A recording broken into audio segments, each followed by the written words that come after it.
বিয়ের জন্য বাজার করে নিয়ে আসো, আর থেকে কিছু টাকা মোহরানা সব দিকে দাও। আবুল আসাদ আনন্দের সাথে আল্লাহ নবী যে কথাটা বলছে বাস্তবায়ন হয়েছে, তার জীবনের বিবাহ হবে। আবুল আসাদ খুবই আনন্দের সাথে বাজারে যাচ্ছে।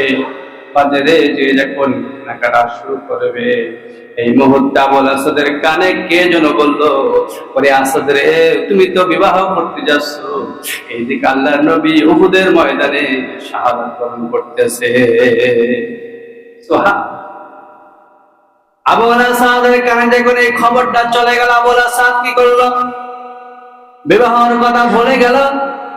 তিনি ওই টাকা দিয়ে সুন্দর দেখে একটা অস্ত্র কিনলেন। অস্ত্র কেনার পরে তিনি বললেন, আমার নবী যদি দুনিয়ায় না থাকে, আমি বিবাহ শাদী করে আমি কাকে খুশি করব? আবুল আসাদ দৌড়ে অস্ত্র কিনে চলে গেল জিহাদের ময়দানে। জিহাদের ময়দানে যে তিনি কাফেরদের সাথে লড়ার পরে তিনি শহীদ, এক পর্যায়ে তিনি শহীদ হয়ে গেলেন।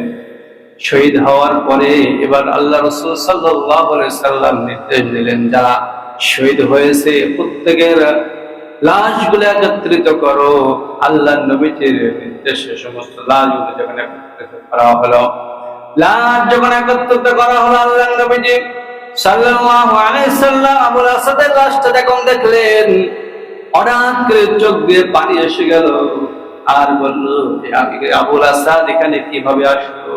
অন্যায় বাসর ঘর উন্নাস বিবাহ ছিল। আল্লাহু আকবার বলবেন না? এরকম নবীকে ভালোবাসতে হবে। ও তো আজকের বিবাহ ছিল, ও তো বাসর রাত, ও তো মদিনা সবচেয়ে সুন্দরী মেয়ে, আমি ওর জন্য ঠিক করলাম, কিন্তু